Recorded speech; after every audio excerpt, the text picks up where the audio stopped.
Christmas Eve has always carried a strange duality. On the surface, it is a night of peace, anticipation, and tradition. Streets grow quiet earlier than usual. Homes glow softly behind closed curtains. People assume safety simply because the calendar says it should exist. Law enforcement agencies know this pattern well. Calls decrease, patrols thin. The world slows down, convinced that danger has taken the night off. But history tells a different story.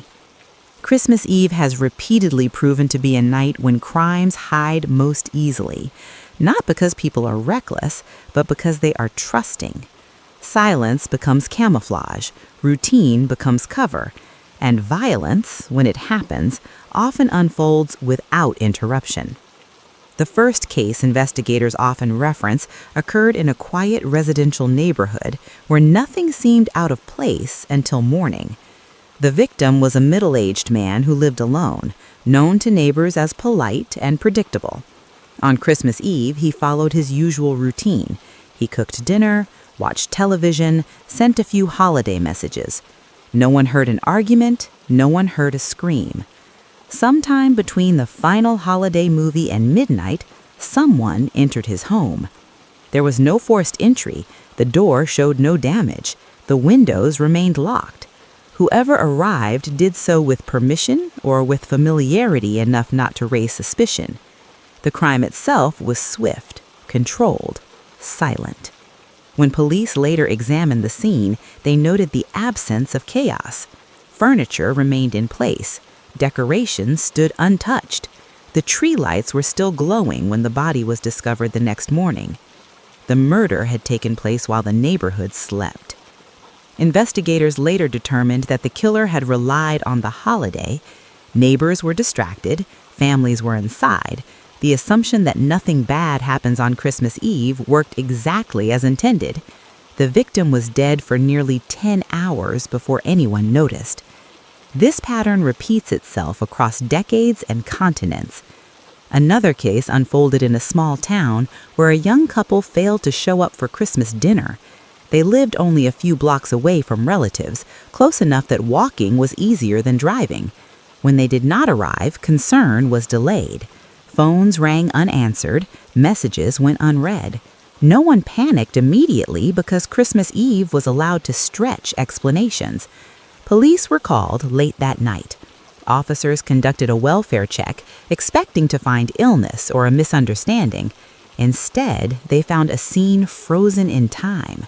The couple had been killed hours earlier, inside their home, while neighbors wrapped gifts and shared meals. There were no signs of forced entry, no witnesses. The killer had entered quietly and left the same way.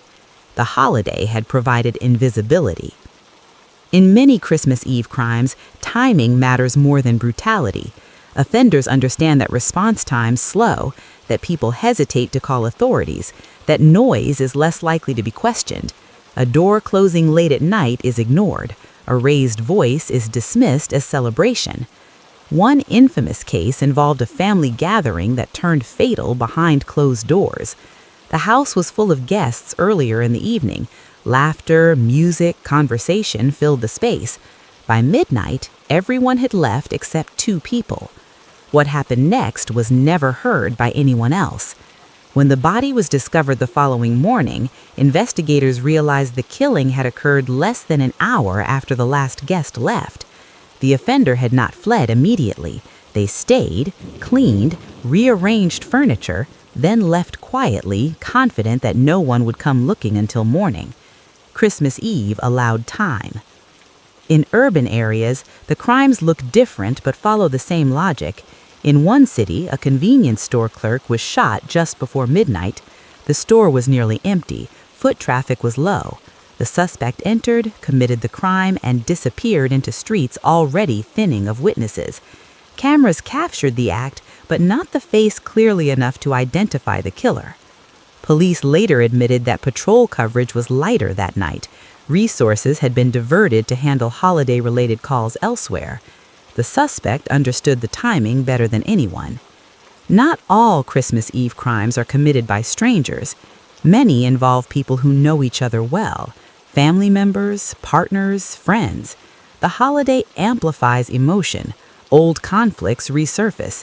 Expectations clash with reality. Alcohol lowers restraint.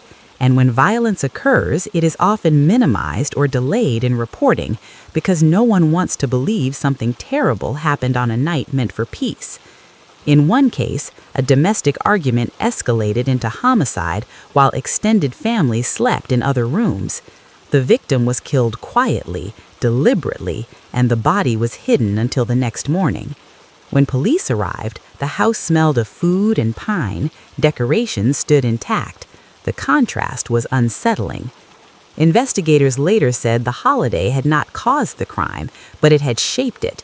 The offender believed they could hide the act longer. They were right. Christmas Eve crimes share another unsettling feature. Many go unnoticed not because evidence is lacking, but because attention is elsewhere. Hospitals report fewer visitors. Neighbors assume closed curtains mean family time. Friends delay check-ins. Silence becomes permission. Across cases, one question repeats. How could this happen when everyone was home? The answer is simple and uncomfortable. Everyone was home, but no one was watching. Police reports reveal that Christmas Eve murders are rarely impulsive. They are calculated in their timing, even when emotionally driven. Offenders wait for the moment when intervention is least likely, when noise blends into background celebration, when delay feels justified. By the time Christmas morning arrives, the damage is already done. Bodies are discovered late, evidence has cooled, trails have gone cold, and the night that was meant to protect instead concealed. Silent night is not silent because nothing happens. It is silent because no one is listening. And that silence, year after year, has made Christmas Eve one of the most deceptive nights on the calendar. If Christmas Eve hides crimes, Christmas night often reveals their consequences too late. By the time police reports are written and autopsies scheduled, investigators are forced to reconstruct violence that unfolded quietly, deliberately, and without witnesses. Part 2 of this story moves deeper into how Christmas Eve crimes are not only committed, but engineered to remain unseen until morning. One of the most studied cases occurred in a suburban apartment complex where holiday lights decorated every balcony. Families gathered inside. Music drifted through thin walls. Somewhere between carols and midnight prayers, a woman was killed in her own bedroom. The neighbors later told police they heard something unusual, a loud thump, a brief argument, then silence. But silence on Christmas Eve means nothing. People assumed it was furniture being moved, children running, laughter turning sharp for a moment. No one called for help. The killer knew this. Investigators later determined the murder happened just after 11:30 p.m. The offender left the apartment less than 15 minutes later, walking calmly down a stairwell decorated with tinsel and lights. Cameras captured the silhouette, but not enough detail to identify the person. By the time the body was discovered at 9 a.m. Christmas morning, the scene had been compromised by time, temperature changes, and delayed response. Christmas Eve does not erase evidence, but it stretches time, and time favors the guilty. Another case unfolded in a rural area where emergency services were miles apart. A man was found dead in his farmhouse on December 25th, discovered by relatives who arrived to celebrate Christmas morning together. The medical examiner estimated death occurred the previous night, between 10 p.m. and midnight. What troubled investigators was not how he died, but how easily the killer moved undetected. The farmhouse sat isolated, surrounded by open land. Any vehicle approaching or leaving should have been noticed, yet no one reported seeing anything. Later analysis revealed the offender arrived on foot. They knew the land, they knew the household schedule, they knew Christmas Eve meant no visitors, no interruptions, no questions. The crime scene told a story of patience. The killer waited inside the home for hours before acting. They understood the rhythm of the house, when lights went out, when the television turned off, when silence became absolute. Christmas Eve rewarded that patience.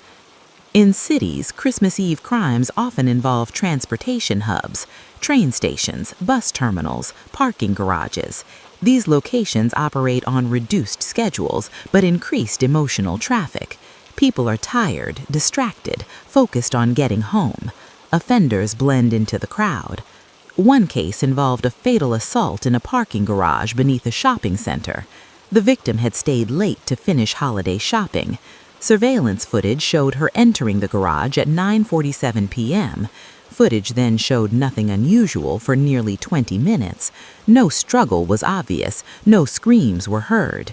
Investigators later determined the attacker approached calmly, initiated a brief conversation, and struck when the opportunity arose. The entire encounter lasted under 60 seconds. The killer walked away as other shoppers entered the garage moments later, unaware they were stepping over the aftermath. Christmas Eve traffic masked the crime until morning. Another disturbing pattern emerges in crimes involving alcohol. Christmas Eve parties often stretch late into the night. Arguments escalate faster. Judgment collapses quietly. Violence does not always explode. Sometimes it whispers. In one documented case, a group of friends gathered for drinks at a private residence. The mood shifted as the night wore on. Long-standing resentment surfaced. Words sharpened. At some point after midnight, one person was stabbed in a kitchen while others slept in nearby rooms. The offender cleaned the weapon, washed their hands, returned to bed. No one discovered the body until morning, when the smell of blood mixed with food and alcohol. Police later said the offender did not panic. They relied on the night. They relied on intoxication. They relied on the belief that no one would question missing time on Christmas Eve. And they were correct. Christmas Eve crimes often involve people who assume forgiveness will follow, that the holiday will soften judgment, that grief will be complicated by tradition and obligation. Families delay confronting uncomfortable truths because they do not want to ruin Christmas. This delay has consequences. In one case, a woman disappeared after leaving a Christmas Eve dinner. Her family assumed she had gone home early, overwhelmed by the gathering. They waited until the next day to check on her. By then, crucial hours were lost. Investigators later learned she had been murdered less than an hour after leaving the dinner.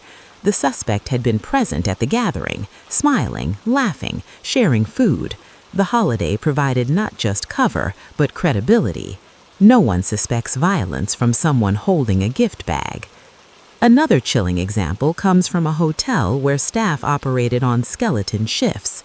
A guest checked in on December 24th and was reported missing on December 26th. Housekeeping had skipped the room on Christmas Day, following holiday protocol. When police entered the room, they found the guest deceased, the crime committed late Christmas Eve. The offender had left the building unnoticed. The lack of daily checks meant no one realized the crime had occurred until long after. Christmas Eve does not just hide crimes, it interrupts systems designed to catch them. Even technology slows. Fewer eyes on monitors, fewer analysts reviewing footage, fewer calls prioritized as emergencies. Offenders exploit this gap, whether consciously or instinctively. Psychologists who study seasonal violence note that Christmas Eve crimes often carry a sense of finality. The offender believes the night marks an ending, a breaking point, a moment after which nothing will be the same. That belief fuels decisions that might not be made on an ordinary night. Christmas Eve intensifies emotion while reducing oversight. It creates a rare overlap where motivation peaks and resistance drops. By the time morning arrives, the world wakes up expecting warmth and celebration. Instead, it finds police tape, body bags, broken traditions. Deadly Night is not loud. It does not announce itself. It waits until the world looks away. And on Christmas Eve, the world almost always does.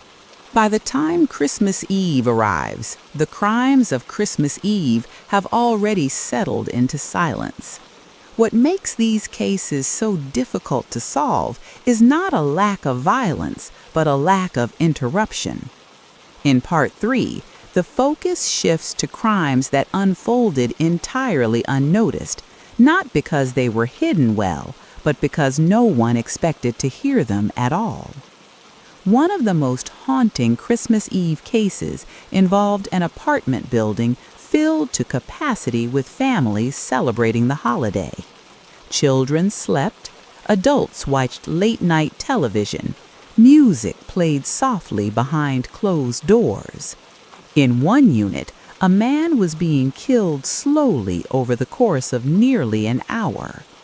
The autopsy revealed prolonged assault, defensive wounds, evidence that the victim fought hard to survive, and yet no one heard anything. Not because the sounds were absent, but because they blended into the background of the night. Thuds sounded like footsteps from above. Raised voices sounded like arguments from holiday stress. Silence returned, and silence felt normal. Investigators later interviewed dozens of neighbors. Many recalled something feeling off, a strange noise, a sense of unease. But Christmas Eve teaches people to dismiss discomfort, to assume normalcy, to choose peace over suspicion. That choice cost someone their life. Another case involved a residential street where nearly every home hosted guests. Cars lined the road, lights glowed warmly through windows. At the end of the street, a woman was murdered in her kitchen just before midnight. Her attacker was someone she knew well, someone who had visited the home before, someone who understood her routines. The offender entered through an unlocked door, struck quickly, and remained inside for nearly 40 minutes after the killing. What investigators found chilling was not the brutality, but the confidence. The offender turned off lights, closed curtains, took time to clean surfaces. They trusted that no one would knock, no one would interrupt, no one would notice the absence until morning. They were right. In many Christmas Eve crimes, familiarity plays a key role. The offenders are not intruders in the traditional sense. They are former partners, relatives, friends, neighbors, people who know how loud a television is normally set, people who know which floorboards creak, people who understand how much noise is acceptable before suspicion arises. One particularly disturbing case involved a family gathering where a teenager was killed by a relative after an argument escalated. The act occurred in a basement room while adults socialized upstairs. Music played, laughter continued. The victim died without anyone noticing. The offender returned upstairs, rejoined the group, continued the evening as if nothing had happened. The body was discovered hours later when someone went downstairs to retrieve decorations. Investigators later described the psychological divide as chilling. The offender compartmentalized the violence because the environment allowed it.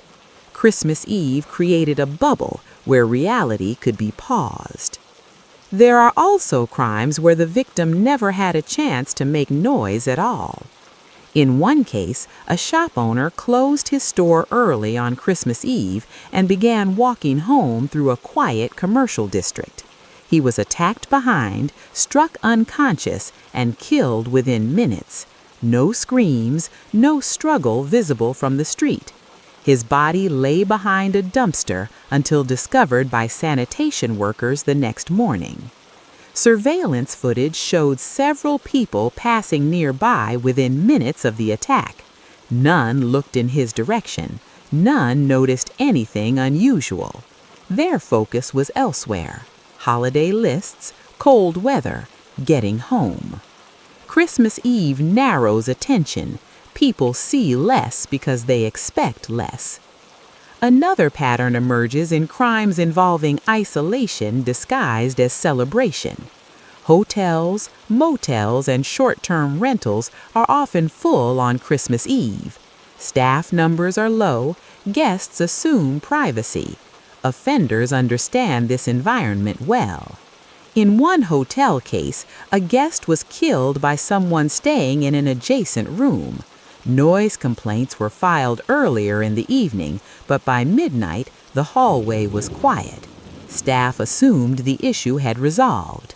The victim was killed shortly after. Housekeeping did not enter the room until December 26th.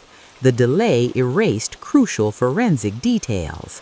Time worked against the investigation. The offender had already crossed state lines. Christmas Eve does not create killers, but it creates opportunity. Emergency response data shows a consistent pattern. Calls related to violent crime decrease slightly on Christmas Eve, not because violence stops, but because reporting slows. People hesitate to call authorities on a holiday. They fear overreacting. They fear ruining the night. They convince themselves to wait. That hesitation has consequences. In one case, a woman called a friend late Christmas Eve, frightened by someone knocking repeatedly at her door. The friend told her to ignore it, to stay inside, to call in the morning if it continued. The call ended abruptly. Police were not notified until hours later. By then, the woman was dead. Investigators later said a timely call might have saved her life. There is also the psychological weight of Christmas Eve itself. Loneliness intensifies, resentment deepens, financial stress peaks. For some offenders, the holiday becomes a breaking point rather than a comfort. In several cases, offenders later confessed that Christmas Eve felt symbolic, a final moment, a night where everything wrong in their life felt unbearable. They chose that night because it meant something to them, not because it meant nothing. But symbolism does not excuse violence. What makes these crimes especially unsettling is how ordinary the settings are. Living rooms, kitchens, bedrooms, hallways filled with decorations. The contrast between warmth and violence leaves lasting damage on survivors and investigators alike. Detectives who work holiday homicides often describe a unique emotional toll. They arrive at scenes filled with evidence of celebration, gifts unopened, food half prepared, cards written but not delivered. The crime interrupts not just a life, but a ritual. And rituals matter. Families who lose someone on Christmas Eve rarely reclaim the holiday. Each year becomes a reminder of what was taken. The crime does not end with the investigation. It repeats annually. Christmas Eve crimes are not louder, they are quieter. Not faster, slower. Not chaotic, controlled. They rely on assumptions, on tradition, on the belief that tonight is different. It is not. The crimes no one heard were not invisible. They were simply ignored, delayed, dismissed by a world trained to believe that silence on Christmas Eve means safety. Christmas morning arrives with expectations already set. Families wake early, children rush toward trees, phones light up with greetings. For investigators, however, Christmas morning often begins with discovery. The silence of Christmas Eve breaks not with celebration, but with realization. Bodies are found late. In many Christmas Eve crimes, the delay between death and discovery stretches longer than on any other night of the year. Loved ones wait until morning out of politeness, optimism, or denial. Neighbors hesitate to intrude. Employers assume absences are holiday-related. Systems designed to detect anomalies pause out of respect for tradition. That pause changes everything.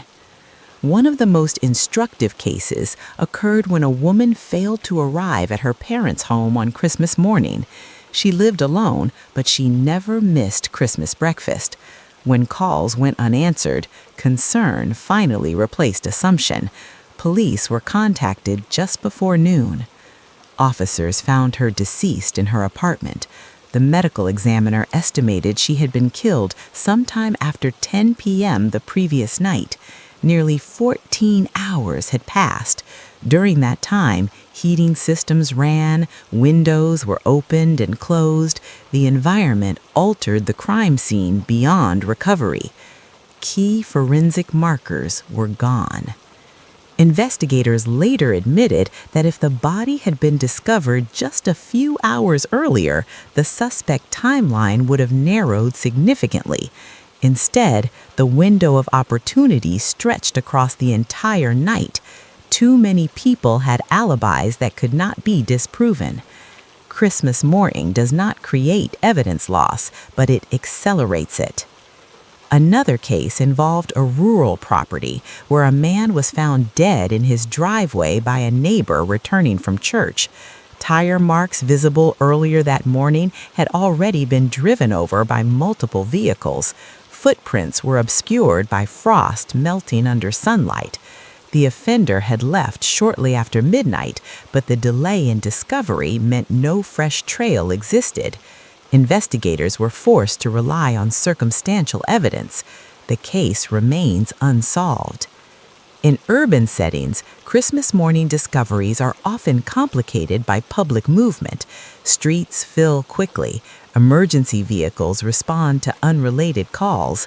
Crowds gather. Scenes are compromised before they are secured. One particularly tragic example involved a homeless man found stabbed in an alley behind a popular shopping district. The killing occurred Christmas Eve night. By morning, hundreds of people had walked past the area. Evidence was trampled. Surveillance footage was overwritten due to reduced staffing over the holiday. Police later said the crime might have been solved within hours if discovered sooner. Instead, it became another cold case attached to a holiday date. Christmas morning also introduces emotional complexity into investigations. Families are present, children are nearby, officers must balance urgency with sensitivity. Scenes are filled with people who are supposed to be celebrating. This emotional pressure can slow procedure, not out of negligence, but humanity. In one domestic homicide case, relatives insisted on staying inside the home during the initial investigation because it was Christmas. Officers allowed limited access. Hours later, they realized crucial evidence had been unintentionally disturbed. The holiday softened boundaries that normally remain firm. For offenders, this is not accidental. Interviews with convicted killers reveal a disturbing awareness of holiday psychology.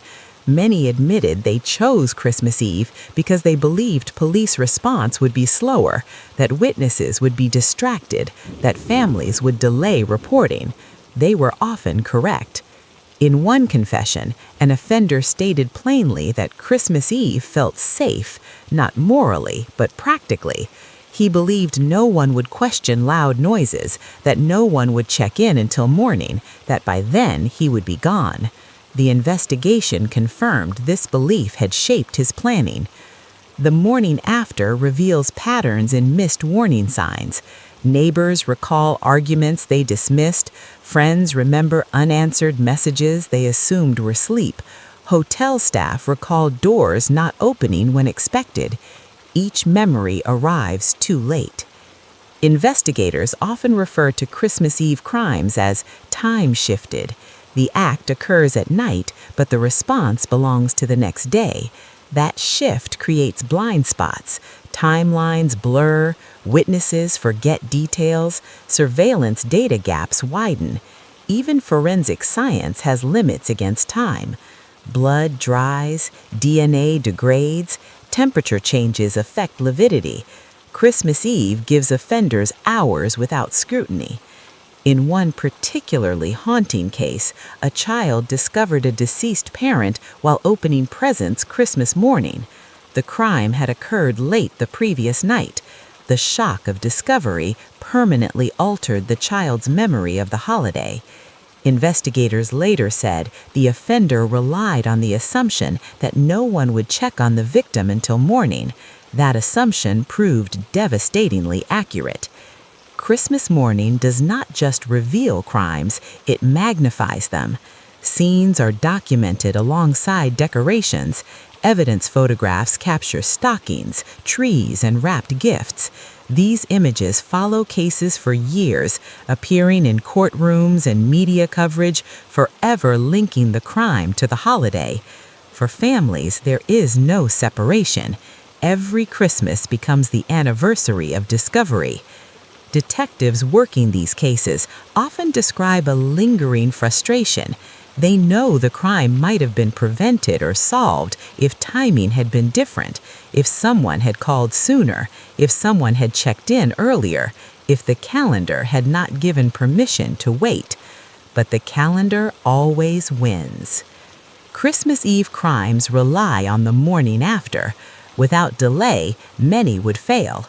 Without silence, many would be interrupted. Without assumption, many would be reported. The killers counted on tradition, and tradition delivered.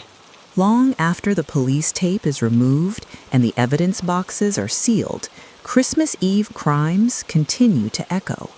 They do not fade with time the way other cases sometimes do.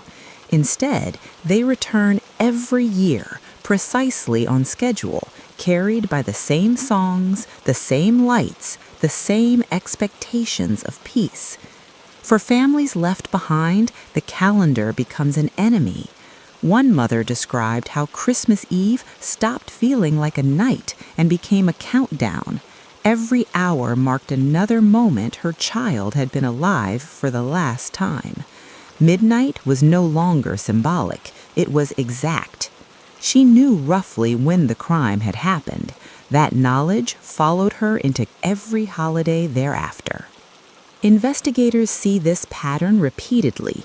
Crimes committed on Christmas Eve do not stay contained within their files. They bleed into traditions. They rewrite rituals. They turn joy into rehearsal for grief.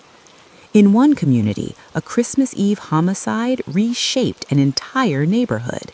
For years afterward, residents reported heightened anxiety on the holiday. Doors locked earlier, lights stayed on longer, police patrols increased voluntarily. People remembered. The crime had not been random, it had been opportunistic. An opportunity felt closer on Christmas Eve than any other night. Some offenders are caught quickly, others are not. But even in solved cases, the damage remains permanent. Court proceedings stretch on, sentencing dates fall on ordinary weekdays, never on holidays. Justice feels detached from the moment the crime occurred. For unsolved cases, Christmas Eve becomes a frozen point in time. Detectives revisit files every December. Tips increase briefly as memories resurface.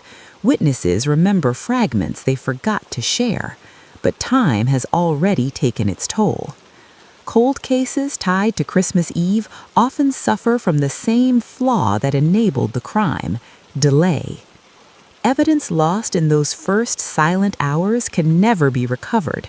A footprint erased, a license plate forgotten, a noise dismissed.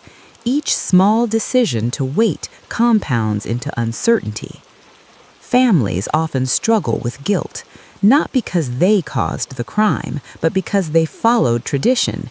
They waited until morning, they assumed safety, they trusted silence. Investigators repeatedly reassure them the responsibility belongs to the offender, but reassurance does not erase regret. Psychologists who work with survivors of holiday-related crime report a unique trauma pattern. Victims' families report heightened stress every December, sleep disturbances, anxiety tied to music, smells, or decorations. Christmas Eve becomes a trigger rather than a comfort. Children who grow up around these stories internalize them early.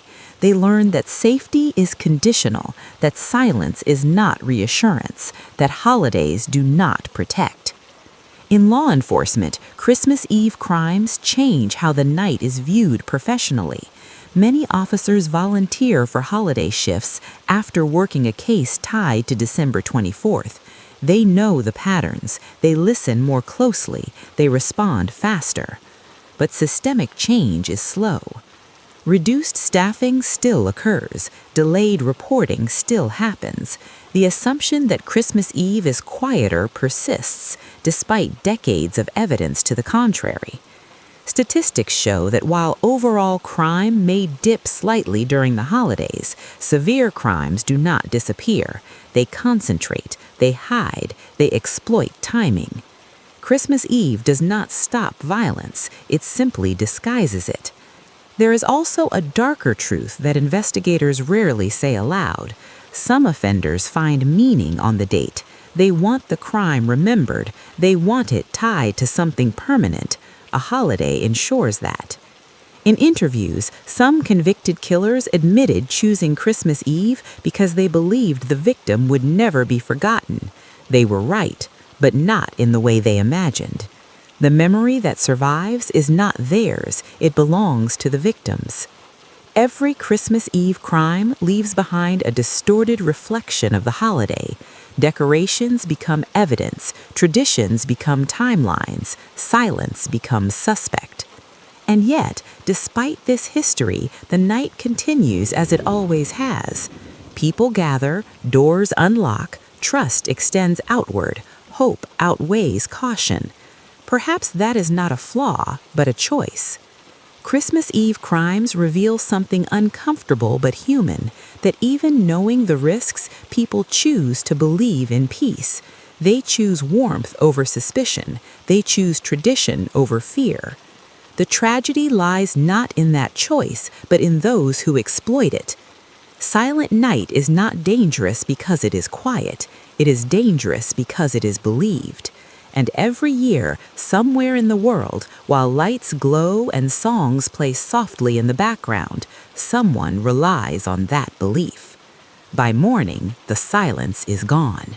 What remains is the truth that Christmas Eve has never been free of violence. It has only been better at hiding it. And remembering that truth may be the only way to listen when silence falls again.